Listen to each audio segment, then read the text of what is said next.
Welcome in to the New Orleans Saints podcast, hosted by Erin Summers and John DeShazier. You'll hear from players, coaches, broadcasters, and writers who cover the team on a daily basis. The New Orleans Saints podcast starts right now. Here's your hosts, Erin Summers and John DeShazier. Man, that's a hell of a win, guys.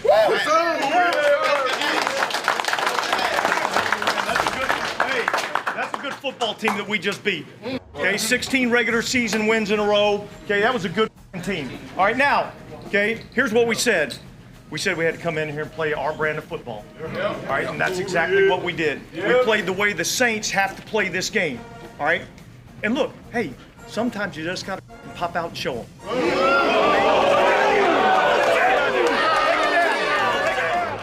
Welcome into the New Orleans Saints podcast. I'm Erin Summers along with John DeShazier. He has made it back from Dallas.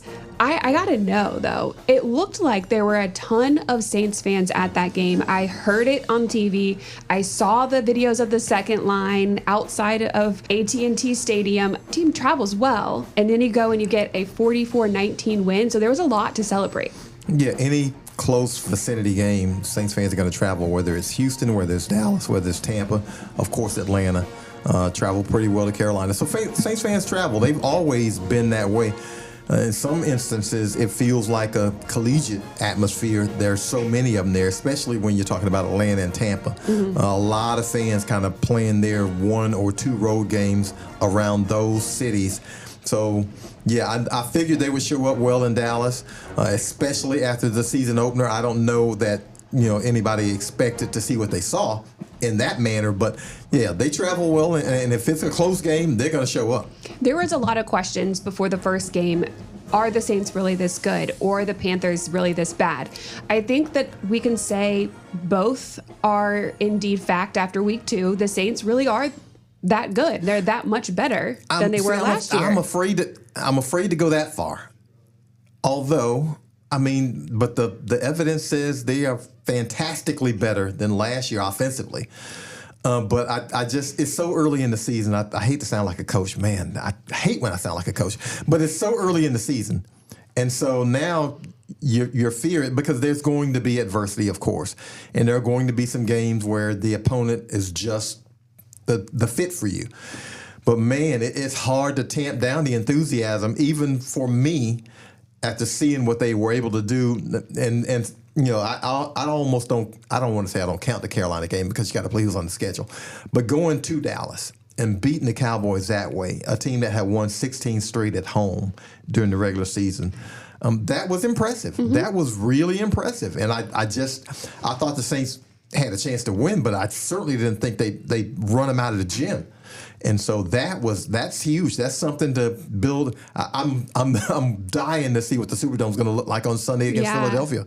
Yeah, that's going to be a wild environment, because now I'm hearing from people, the social media, and everyone's like, yes, they are on board. They're loving this new Kubiak offense, what things are looking like with Derek Carr, what he's doing.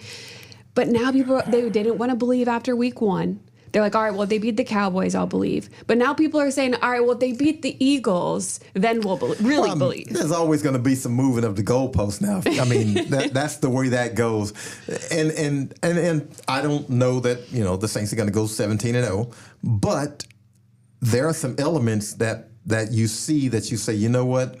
This can be a really good team. Maybe they can be as good as they thought they were going to be. And I think we thought they were going to be okay if certain things broke the right way. Well, everything's breaking the right way, number one. But number two, they just looked revitalized, especially on offense. 9 straight scoring possessions to open the season against Carolina, but 6 straight against Dallas on the road. And Dallas has got a really good defense. 6 straight touchdowns. Right. Not just 6 straight touchdowns against that defense is phenomenal. And so you see that and you're like, okay, we figured the defense would be pretty good because they've been good for the last, half a decade or so. But we thought, okay, if these planets align offensively, they can be a good offense because they've got some of the kind of players that have been successful in this offense. But I mean, good grief. I just did not I did not know they were going to be blowing the doors off people like this. And it's great to see. And I hope they can sustain it. God knows I do. Because, man, it's fun to watch. Oh, it's so fun, especially when Derek Carr is throwing to Rashid Shaheed in the first play of their second drive, a 70-yard bomb. And that play was just designed perfectly. Everybody did their job, from the blocking up front, the breaking, the misdirection on the line, looking like you're going to hand it off, and then Chris Olave and Rashid holding their men downfield. It was honestly like perfect. And then Carr just dropped it right in. It wasn't a bad defensive play. I mean, it was because they had the corner and the safety. Both guys were somewhat in position, and that's the literal definition of speed kills. Mm-hmm. He just outran the coverage. He just outran it. He ran through it, and the guys couldn't recover. And then, as you mentioned, Derek Carr makes one of the best throws that you can possibly imagine under those circumstances. Drops it right and hits him in stride. Rashid doesn't have to break stride at all. Second straight week he's done that. Mm-hmm. Doesn't have to break stride, and he just runs into the end zone. I mean, it was as perfect a call. When you draw it up, you want it to look that way, and it looked exactly the way they drew it up. Yeah, Rashid just had a glance over his shoulder, and the ball dropped right in. So Derek, he's looking so much better. You look at this team, it's basically the same players. Yeah, and that's the thing. It's wild, the difference with this new scheme. So that's you have to give credit to the new offensive coaches. You have to, and that's not to kick dirt on the guys who were here, but these are the exact same players. There is no major addition to the Saints offense. Not one. Alvin Kamara, Rashid Shaheed, Chris Olave, Taysom Hill, Juwan Johnson, Derek Carr, the offensive line. You got three new offensive line starters, which was supposed to be a detriment. And then you get those, three new guys out there against Dallas yesterday, and they keep Derek Carr clean. Derek Carr's sack was a scramble where he ran out of bounds 1 yard short of the yard marker. That was the sack. Otherwise, they couldn't get him on the ground, and Dallas has a ferocious pass rush. So that tells you what the offensive line was. And, by the way, the Saints run for 190 yards on them on 39 carries, and you add in the kneel downs and victory formation. So, I mean, I don't know what else you can ask for. These guys, the new coaches, again, Clint Kubiak and that staff have brought in a belief where, and you keep hearing guys on offense say, we know what we're doing and we know why we're doing it. Mm-hmm. And for veteran football players, that's kind of, their whistle saying, okay, we believe in this. And it helps that you've looked across the league and seen other players and teams do it. Mm-hmm. And now you say, okay, I wonder what it would look like if I was that guy. I wonder what it would look like if I was that guy. Because you've heard Derek Carr say a few times, I've thought about, I've thought about playing in this offense. Well, now you get a chance because when you say I thought about playing in this offense, what you're saying is, man, I see what Brock Purdy's doing at quarterback for San Francisco. I think I could probably do some of that if we ran some of that. Or if you're Alvin Kamara, you say, man, I see Christian McCaffrey out there running loose and free. I probably could do some of that if we ran that scheme. And you see the offensive lineman saying, well, you know what? Man, that run game, that looks a little, looks like we could juice that up. They got guys getting downfield, and we got athletic guys, and we can do that.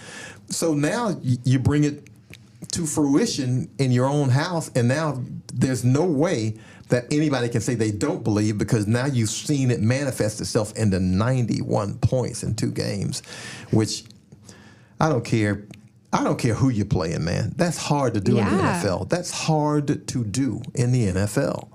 Only 4 teams have scored 91 points or more in all of NFL history through the first 2 games of a season. The entire history. Yeah. I mean, back when they weren't even playing with pads and helmets. Because, one thing is, guys are still kind of figuring stuff out in the first couple of games. You don't see a lot of teams jump and hit the ground running, especially now. See, I could see it happening with like a veteran team where guys have been in place, the key guys have been in place for 3 or 4 years, and the training camp goes smooth and everything, and they're kind of in sync already. But this is a new offense for this team. Yeah. This is new. The installation is new. These guys, and then Alvin Kamara, doesn't come to like OTAs, and then AK comes to one of the camps, and he leaves early, and so you figure, okay, yeah, these are smart players, but still you've got to get out there and get on the field, and then to not downplay it, but look. I don't know if anybody felt really great, just totally great about Trevor Penning at right tackle, even through preseason. I mean, watching training camp practices every day. So you had his some doubts one-on-ones, he struggled. Until that touchdown run by Alvin yesterday, the short one, I think it was 6 yards. He took a defensive lineman and planted him. Yeah, just flat on it, just planted him, and it was like. These dudes have some confidence. They feel like they can run against anybody. They feel like they can protect against anybody.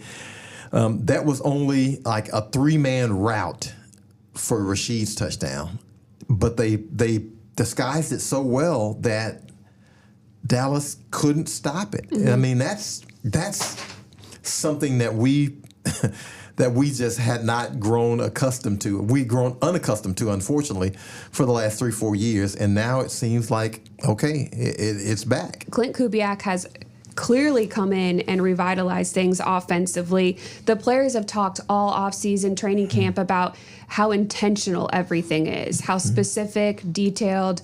He has an answer for you, and everybody on the coaching staff has the same answer. So everybody knows exactly what they're supposed to do in each situation, and the results are there. So the players now are like, man, whatever you say, I will do, and it is working. I mean, Alvin Kamara in his press conference after the game was asked a question about, what is different, what's working, and he just said Clint like 5 times. Yeah. Because he's like, I really have nothing else to say. It's Clint. Well, Derek Carr says, look, he's taken a lot of the responsibility off me. I don't have to think as much. He's got where the ball should go, when it should go there, and all the answers if that's not the solution on the first read.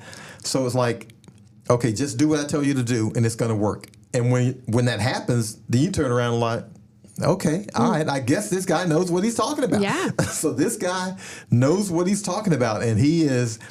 Folks, he is as dry as you can possibly imagine when it comes to answering questions. Clint is not going to give it up. Whatever it is, if you got a nuclear secret, give it to Clint Kubiak. He ain't going to give it up. But man, behind closed doors, he must be like some kind of savant. I mean, he understands how to attack defenses, where the weak spots are, when to call shot plays, how to set them up. And the players have said, all the plays look the same, so you don't know what's coming. Even the Saints defenders say, everything looks the same, so you don't really know what's coming. And they practice against it. So unleashing it on opponents has been wonderful to see. A big component of this offense, and it's been talked about ad nauseum, is the pre-snap motion and the play action. The Saints last season had motion on 38% of their plays. That was 31st in the league. This year, 72%. And that's not even top 10. This is what the league is doing now. And then their play action numbers, they have gone from last to first in the league.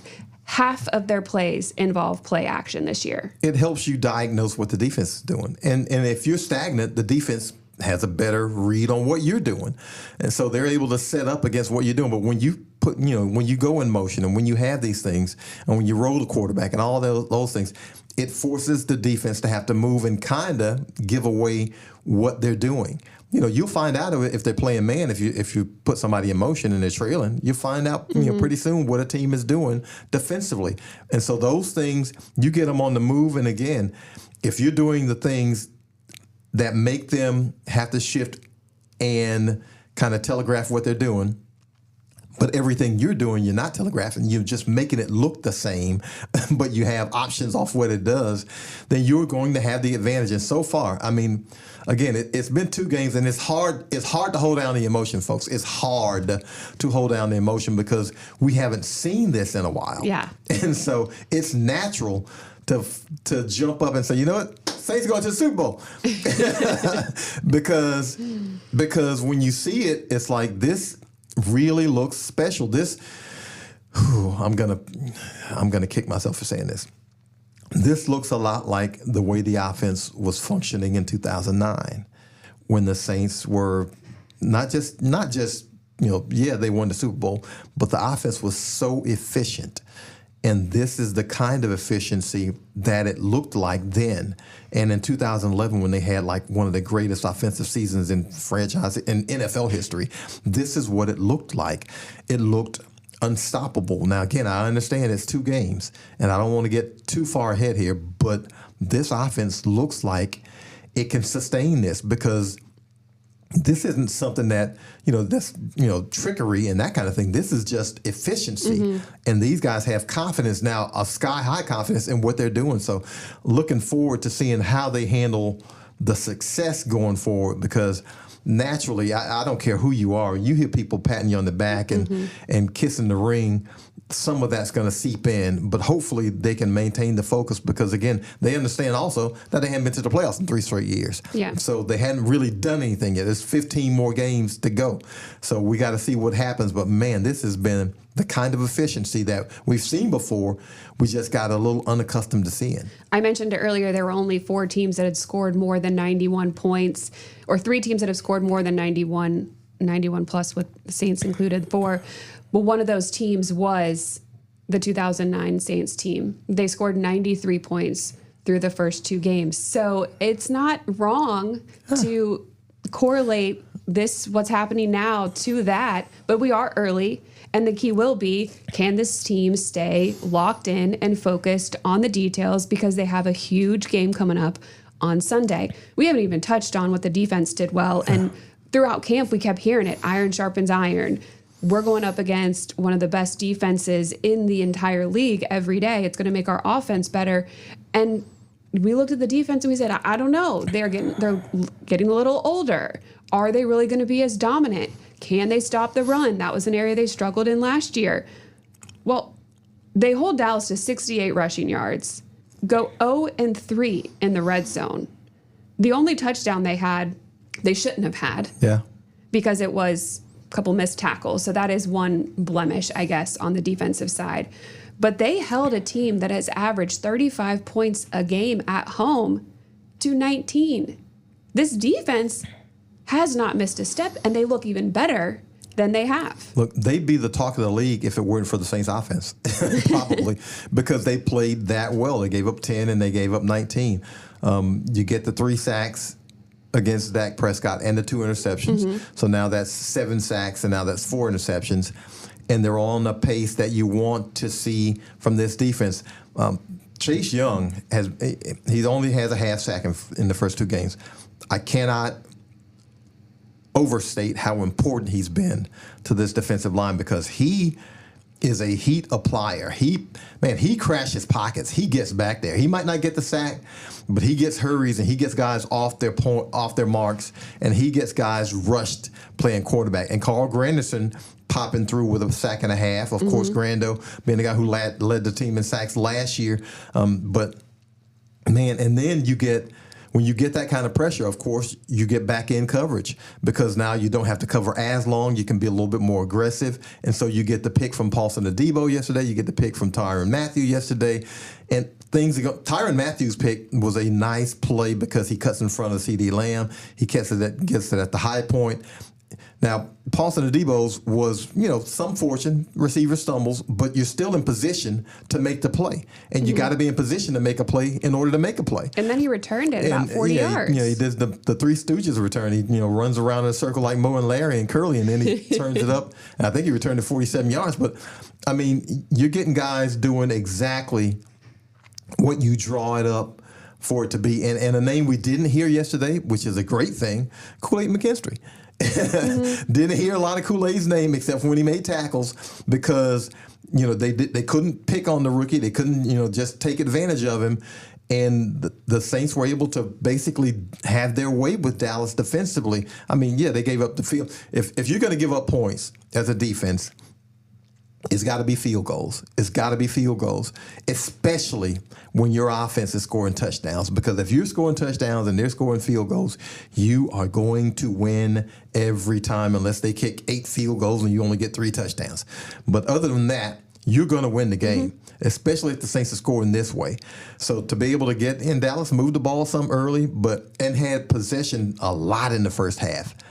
But they were only able to get field goals out of it. And that's a win for the Saints when you're scoring touchdowns. So this defense, we knew it was going to be the strong point of the team. And you mentioned Tyron's getting older. DeMario's getting older. Cam Jordan's getting older. I mean, none of those guys are getting younger, but they're still playing at a very, very high level. And then you mix in your Chase Young and you mix in the youth with, Carl Granderson, and you mix in Brian Brzee, who ended up with a sack and a forced fumble yesterday. Alante Taylor looks like he's playing at a peak. Paulson Adebo led this team in interceptions last year, and now he's got a pick this year. And now Will Harris, because, the Saints, hey, we don't know who's going to be at safety, opposite Tyrann Mathieu. Looks like it's going to be Will Harris. If Will Harris keeps hitting people like he was hitting yesterday, and I thought he'd probably, knocked a couple of teeth loose on CeeDee Lamb. If he keeps playing that way, Will Harris is going to be the guy, and however they decide to share those duties with Jordan Howden is however they do it. But Will Harris is not going to, give up that position. Yeah, I mean, Harris had a crazy hit, but so did Tyrann right before the half broke, and I was a little worried about Tyrann, but he came back, he was fine. So they are still definitely coming full force regardless of age and who's on the field. It's been fun to watch. The players, they've just been flying around, and it kind of seems like they're kind of moving as one unit. Because sometimes it's the linebackers are going up because of a pass play, they're on the blitz, but then sometimes they're dropping back. I mean, Demario Davis had a pass deflection, broke up a pass, and you don't see that from linebackers too often. So their ability to kind of seamlessly move around the field, it just seems like they're working at a higher level together. Well, both units are feeding off each other. If you have the lead, then you can play freer defensively because you kind of know the opposing offense is going to have to throw a little bit more than they want to. So you can play it a little bit freer and you can be a little bit more aggressive defensively. When you're up 21-6, as the Saints were early in the second quarter, well, now all of a sudden, Dallas has got to be thinking, we can't kick field goals against this team. We got to get some touchdowns, and we got to start getting them right now because our defense can't stop them. And so now you put pressure on the offense because the offense saying, okay, we got to throw the ball a little bit more. And the Saints saying, okay, we know you got to throw a little bit more too. So now we can go after the quarterback. We can stop the run. And yeah, you might pop a 10, 12-yard run here and there, but you're not going to come back quickly that way. So now you can worry more about the pass than the run. And the Saints have got some guys who can get to the quarterback. And I don't even know necessarily how much they blitzed yesterday. They were able to get home with the front four, and that's the vision. That's the dream, to be able to apply pressure with the front four, because now everybody else can get into coverage and handle their responsibilities, and they don't have to try to apply pressure, unnecessarily if they don't have to. And now you got everybody playing exactly the way you want them in the defensive scheme, and you mix in these guys that played in this scheme for a couple of years now. At least, Alante Taylor's in his second year in the scheme, but everybody else is 3, 4, 5, 6 years in the scheme. So they should know exactly where they're supposed to be and when they're supposed to be there. Yeah, it was really fun to watch. I think it was big that the Saints scored first. They got the ball first. They scored first. And then the next drive, they score on the first play. I felt bad for the defense because they didn't get a lot of time to rest. They were on the field a lot. Chase Young said he looked up and he was like, whew, we got to go right back out. But it's a good problem to have because the defense was on the field a lot in the first half. But again, they only gave up field goals. And if you're going to be out there for a while, especially when your offense is scoring as fast as this offense, and again, this is reminiscent of 2009. Those guys would score so fast and the defense had to turn around and go right back out there. But the bonus is when you fool around and you start getting sacks and you're getting turnovers out of it too. Well, now you've got them in a real jackpot. There's nowhere for the opponent to run and hide. You got them exactly where you want them, because not only can they not stop you, but you can stop them. And so now it's a hopeless situation. I mean, Dallas, for all the world defensively, looked like it had no idea what was coming. Yeah. No idea. It looked like Dallas was like guessing, and they stopped the first couple of runs, and after a while, now all of a sudden the holes are open and it's just gushing. And I mean, Alvin Kamara, who maybe Barry Sanders. I can't think of a running back I've seen who has better balance than Alvin. Maybe Barry Sanders, but you get Alvin rolling. One guy is generally not going to get him down. So you get him in a seam, and now all of a sudden everything is opening up because he's breaking off runs. And then Jamal Williams comes in and he pops a couple. And you got Taysom Hill at tailback. And even if Taysom doesn't pop a long one, he's getting 5, 6. And so you have to respect that as a defense. And now when you do the play action, you're vulnerable. And they had that. I mean, Dallas had no idea what was coming. And again, beautiful thing to see, because it had looked a little predictable for the last couple of years. I mean, I hate to say it that way, but the facts are the facts. It looked predictable. This team could not run the football. This team was giving up a ton of pressures on offense. And now suddenly it's like there are lanes and Derek Carr has time. And even if it's not an abundance of time, it's enough time to do what needs to be done considering the timing of the play. So everything is working in sync. Yeah. You were at the game, but watching the cutaways on TV of the players and the fans in the state, it was hilarious. It was like a home game. I mean, guys, and I mean, no disrespect. I'm sure the players don't mean to disrespect, but I mean, when you're winning, you're supposed to enjoy it. Yeah. So if the opponent takes offense, then that's on them. I don't care, because when you're winning, you're supposed to have joy about it. And if you got your fans in the stands, well, look. There is no more obnoxiously petty fans than Saints fans, especially when they're winning. And when the Saints are winning and they're on the road and they can take over your house, they're going to take over your house. And you're going to know about it. And they're going to let you know. And I'm surprised there aren't more fights in the stands, because they're going to let you know that the Saints are kicking you behind and they're there to support the Saints. And as far as the players, again, when you're dishing out that kind of beating, hey, you're supposed to enjoy it. It's hard to win in the NFL. It's hard to win these games. I know the Saints have made it look like it's not these first couple of games, but we've seen the last 3 seasons, it's hard to win games in the NFL. And so, hell, when you win it, you ought to be able to enjoy it. You ought to have fun. You ought to be on the sidelines joking around where you can take your helmet and shoulder pads off early in the fourth quarter, and you can just kind of be around the veterans, and it looks like a preseason game on the sideline. You should be able to laugh it up and have some fun with your teammates, because these guys put in a lot of hard work to get to that point.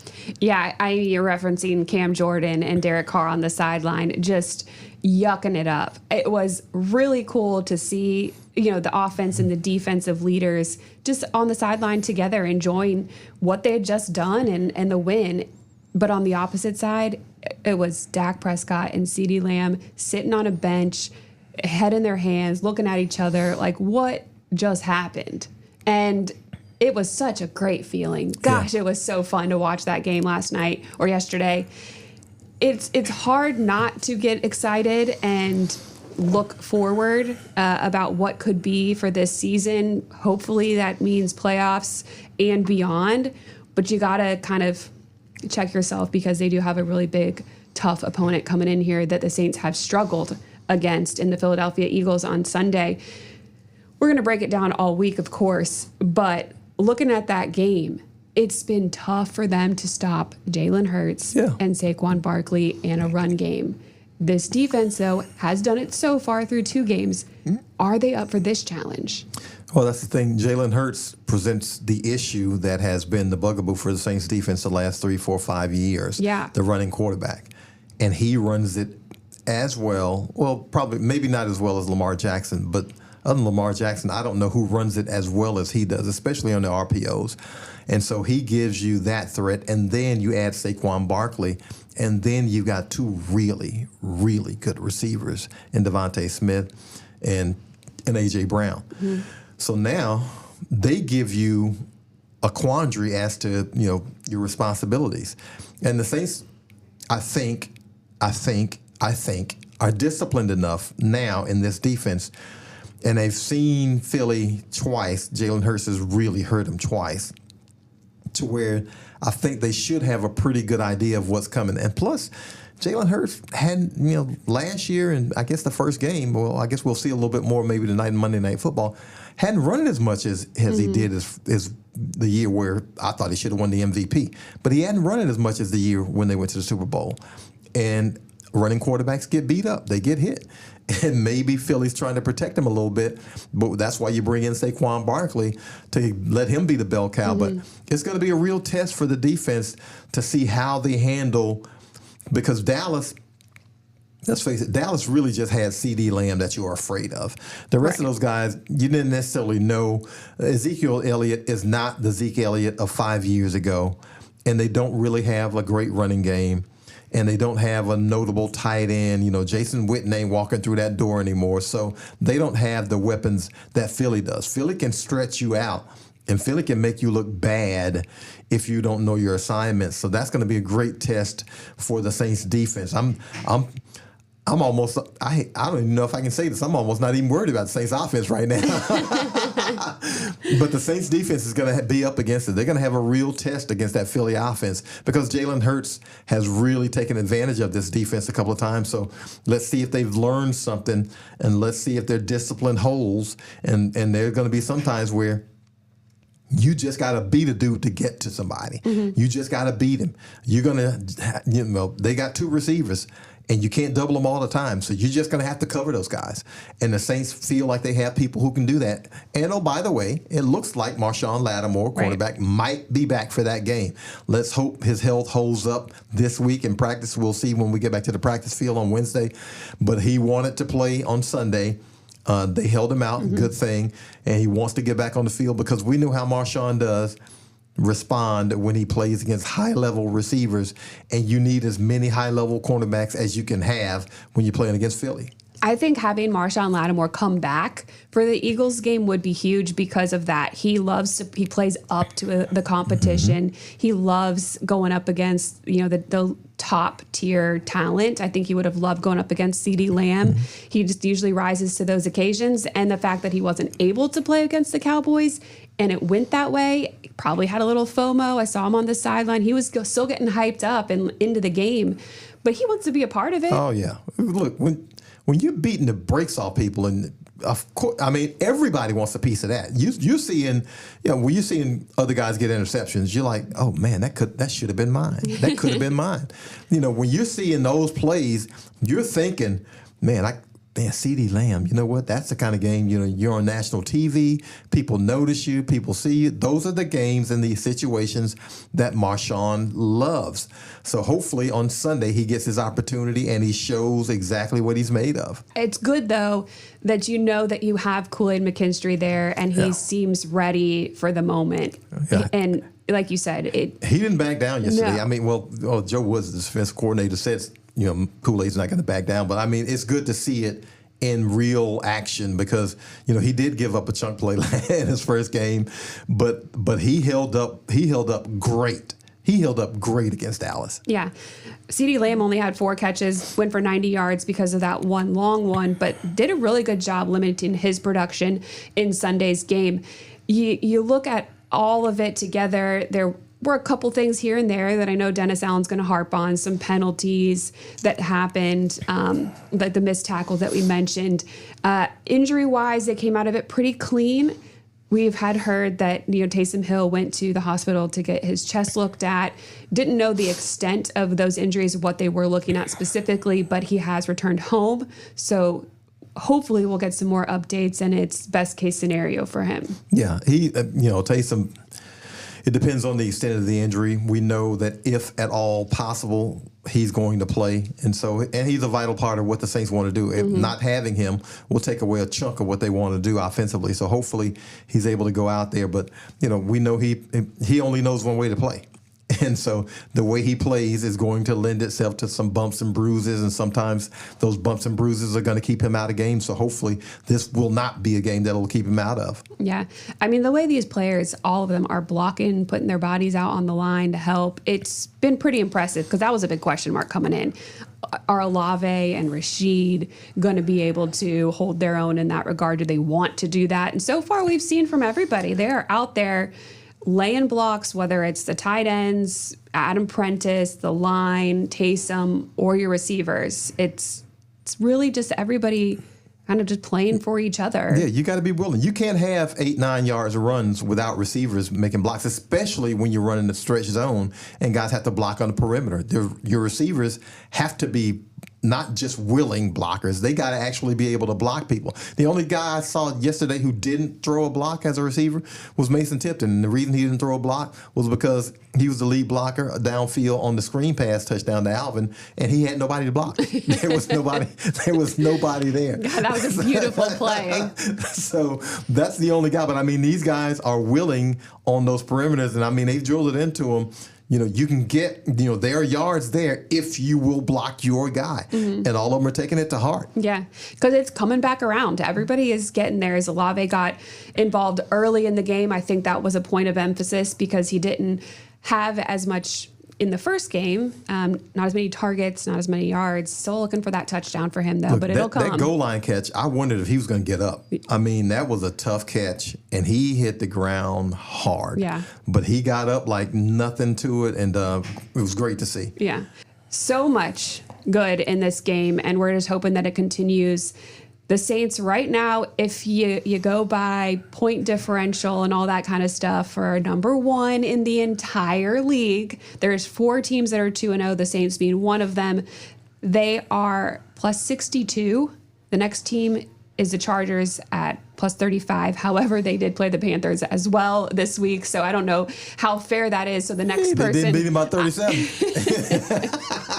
The next person is the Vikings, and they're at plus 28. So, but the Saints are just knocking it out of the park right now. So we're just hoping that it continues this weekend against the Eagles. JD, thank you so much. Thank you to everybody listening. We'll be here again Wednesday and Thursday on the New Orleans Saints podcast.